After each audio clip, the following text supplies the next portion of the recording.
नमस्कार प्यारे विद्यार्थियों। मैं तेजकरण चौहान, सह आचार्य इतिहास, मांगीलाल बागड़ी महाविद्यालय नोखा। आज हम बीए पार्ट सेकंड के पेपर फर्स्ट मध्यकालीन भारत का इतिहास के अंतर्गत फिरोज तुगलक की धार्मिक नीति और उसके द्वारा किए गए कुछ सुधारों के बारे में पढ़ेंगे।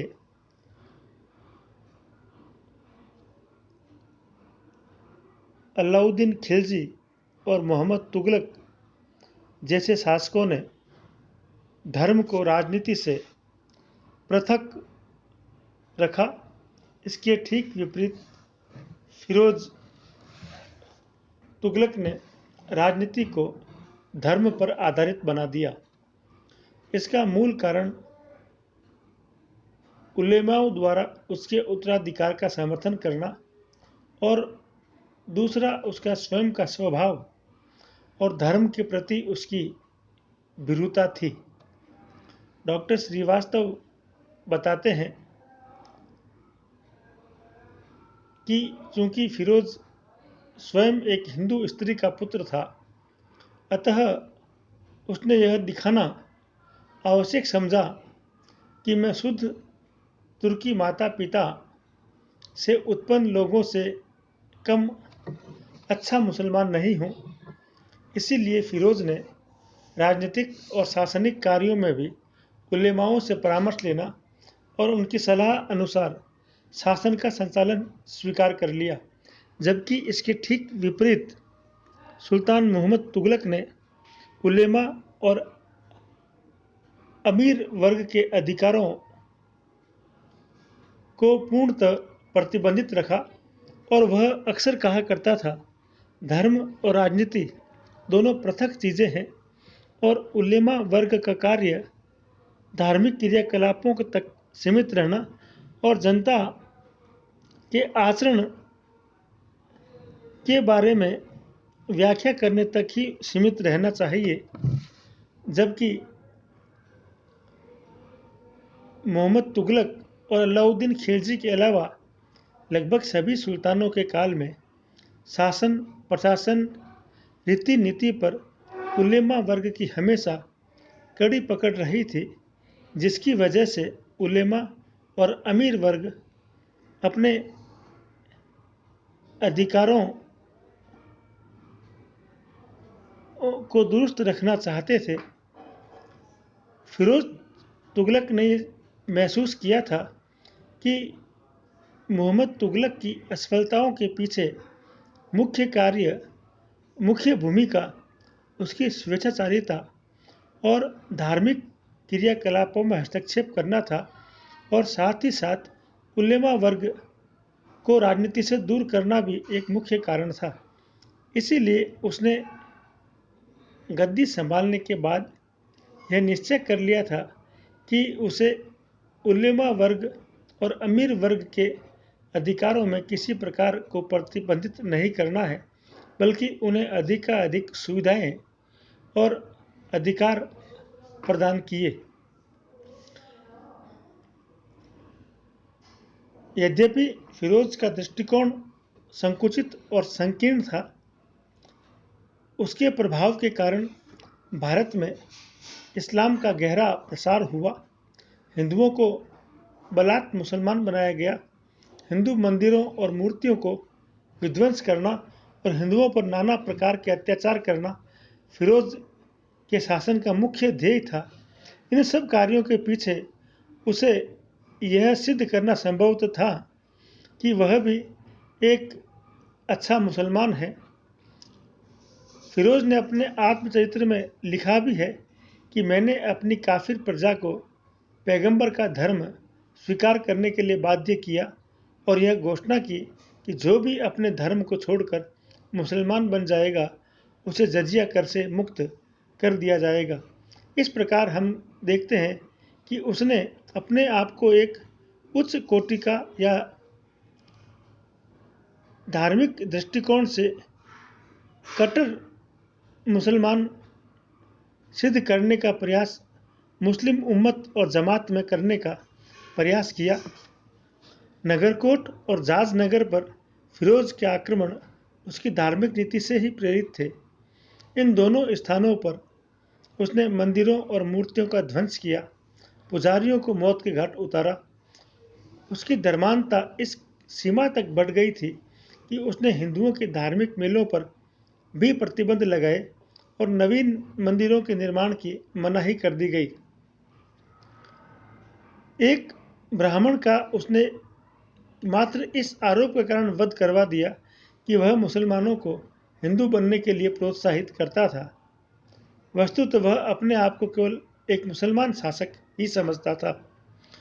फिरोज पर उलेमा वर्ग का इतना अधिक प्रभाव था कि शिया और अन्य गैर सुन्नी मुसलमान, जिन्हें उलेमा कट्टर इस्लाम का द्रोही मानता था, फिरोज के अत्याचार से वे भी नहीं बच पाए। शिया लोगों को भी कठोर दंड दिया गया तथा उनकी धार्मिक पुस्तकों को जलवा दिया। महदवियों और मुल्हिदियों के साथ भी उसने ऐसा ही व्यवहार किया। सूफी लोग भी उसकी संकीर्णता के शिकार बने। मजूमदार ठीक ही लिखते हैं, फिरोज अपने युग का सबसे महान धर्मांध सुल्तान था। फिरोज तुगलक ने अपनी धार्मिक नीति के साथ साथ गद्दी पर बैठने के बाद कुछ सार्वजनिक सुधार के कार्य भी किए, जिसके अंतर्गत उसने सिंचाई को प्रोत्साहन दिया, सार्वजनिक निर्माण कार्य करवाए और कई अन्य परोपकारी और न्यायिक कार्य भी किए। लेकिन न्याय और परोपकारी कार्य मात्र उसके इस्लाम और मुसलमानों तक ही सीमित रहे। इसके साथ साथ उसने शिक्षा और साहित्य के प्रति भी अपनी रुचि प्रदर्शित की और उसने कई पुस्तकों का अरबी और फारसी में अनुवाद कराया। इतिहास में फिरोज तुगलक अपने सिंचाई संबंधी कार्यों के लिए भी प्रसिद्ध है। उसने अपनी राजस्व व्यवस्था को दुरुस्त करने के लिए कृषि को प्रोत्साहन देने के उद्देश्य से नहरों का निर्माण करवाया। नहरों का निर्माण करवाना, सिंचाई के साधनों का विकास करना फिरोज की सबसे महत्वपूर्ण और लाभदायक देन मानी जाती है। फिरोज ने 5 बड़ी नहरें खुदवाई। सबसे महत्वपूर्ण नहर यमुना नदी से हिसार वाली थी, जो लगभग 150 मील लंबी थी। दूसरी नहर सतलज से घग्गर तक 96 मील लंबी बनवाई। इसी प्रकार तीसरी नहर मंडवी और सिरमौर की पहाड़ियों से हांसी तक बनवाई।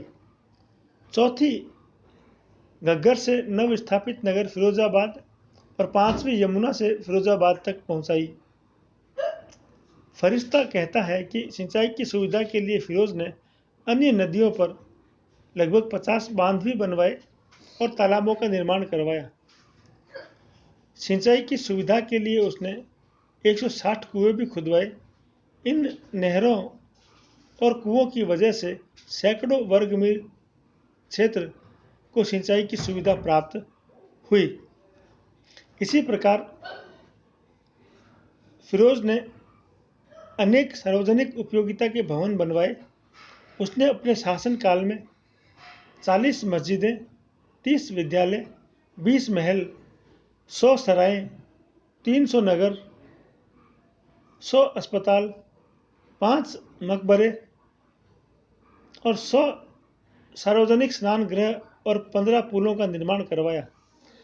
यद्यपि फरिश्ता के आंकड़ों में अतिशयोक्ति है, परंतु इतना सही है कि उसने फिरोजाबाद, दिल्ली में कोटला फिरोज शाह, फतेहाबाद, हिसार, जौनपुर और बदायूं के निकट फिरोजपुर आदि नगरों की स्थापना करवाई थी। इसी प्रकार उसने कुछ सार्वजनिक भवनों का निर्माण भी करवाया। फिरोज ने अपनी पूर्ववर्ती शासकों द्वारा बनवाए गए भवनों की मरम्मत भी करवाई। वह अशोक के 2 स्तंभों को उठवाकर दिल्ली ले गया, एक खिजराबाद गांव से और दूसरा मेरठ के निकट से। इसी प्रकार उसने न्याय और परोपकारी के कार्य भी किए। फिरोज की न्याय व्यवस्था इस्लाम के कानून पर आधारित थी।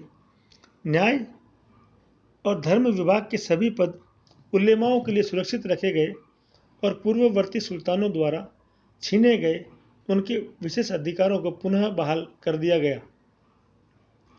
मुसलमानों के लिए कठोर दंड विधान के स्थान पर उदार दंड विधान बनाया गया, जबकि हिंदुओं के लिए पहले की तरह कठोर विधान ही जारी रखा गया। राजधानी में मुख्य काजी नियुक्त किया तथा उसकी अधीनता में प्रांतीय राजधानियों और नगरों में सहायक काजियों को नियुक्त किया गया। सच्चाई जानने के लिए अपराधियों को दी जाने वाली शारीरिक यातनाओं को उसने बंद करवा दिया।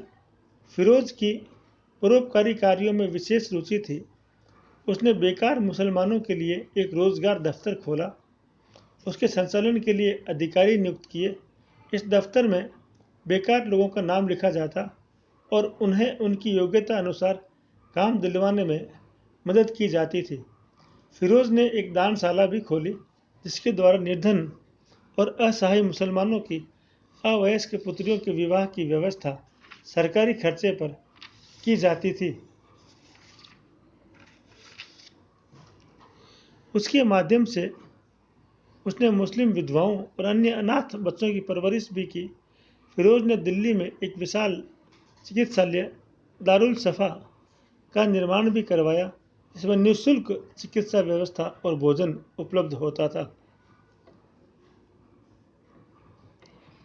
इसी प्रकार फिरोज को बहुत बड़ी संख्या में दास रखने का शौक था। उसने शासनकाल में दास प्रथा को विशेष प्रोत्साहन दिया।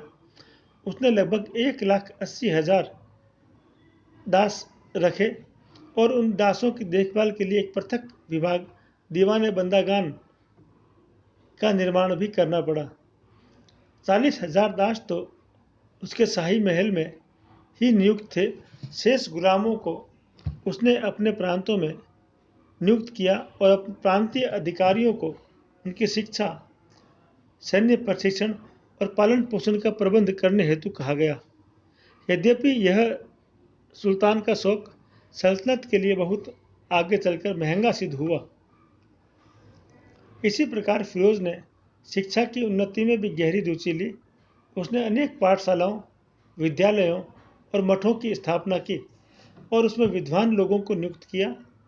शिक्षण संस्थाओं को सरकार की तरफ से अनुदान देने का प्रबंध किया गया और योग्य विद्यार्थियों को छात्रवृत्ति की व्यवस्था भी की गई। शिक्षकों को उचित धर्मस्व प्रदान किए गए। फिरोज ने विद्वानों और साहित्यकारों को भी संरक्षण प्रदान किया। सुल्तान को इतिहास विषय में विशेष रुचि थी। उसने बरनी और शम्स सिराज अफीक जैसे विद्वानों को आश्रय प्रदान किया, जिसने अपने ऐतिहासिक ग्रंथ उसी के काल में पूर्ण किए थे। खुद फिरोज ने अपना आत्मचरित्र फतुवाते फिरोज शाही लिखा। फिरोज ने राज के संरक्षण से फारसी भाषा के साहित्य को भी प्रोत्साहित किया। उसने भारतीय दर्शन और नक्षत्र ज्ञान से संबंधित कुछ संस्कृत ग्रंथों का फारसी भाषा में अनुवाद करवाया, जिनमें से एक का नाम दलाइल फिरोज शाही रखा गया। चूँकि फिरोज की धार्मिक नीति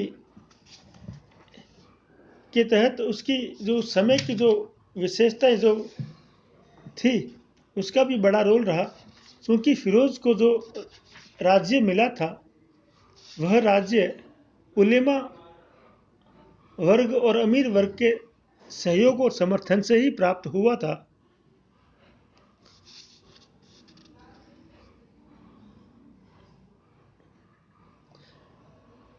शासक बनने के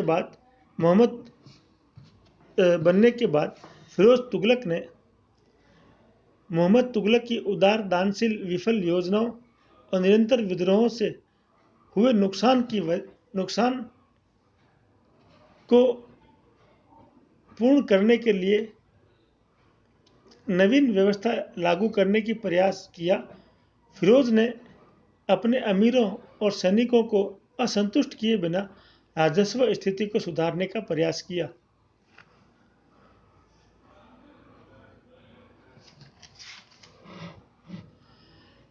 फिरोज ने उलेमा वर्ग के प्रति विशेष उदारता बरती, क्योंकि उसका मानना था कि उलेमा वर्ग के सहयोग से ही उसको सिंहासन मिला है।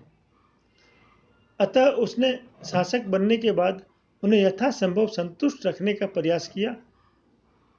पूर्ववर्ती सुल्तानों के शासनकाल में उलेमाओं को जो भूमि अनुदान समाप्त कर दिए गए थे, फिरोज ने उन्हें वापस लौटा दिया। उस समय के प्रमुख उलेमाओं के भूमि अनुदानों में वृद्धि भी की गई और जिनके पास कोई भूमि नहीं थी उन्हें भूमि अनुदान में दी गई। इससे उलेमा वर्ग फिरोज का घोर समर्थक बन गया।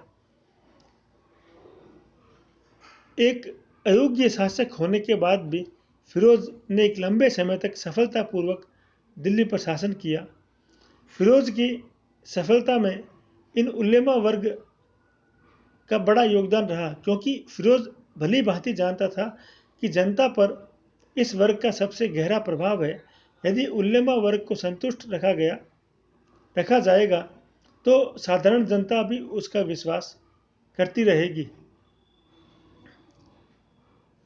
इस प्रकार ये कहा जा सकता है कि फिरोज ने उदारतापूर्वक नीति अपनाकर अपने शासन को सुरक्षित रखा।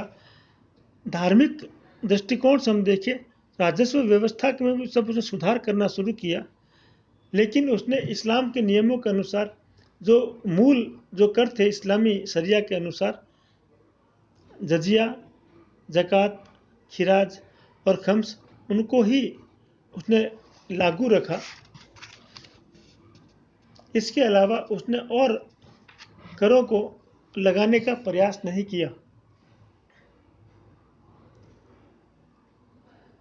इस प्रकार हम देखते हैं फिरोज ने यथासंभव उलेमा वर्ग और अमीर वर्ग को अधिकाधिक संतुष्ट रखने का प्रयास किया, क्योंकि उसने अपने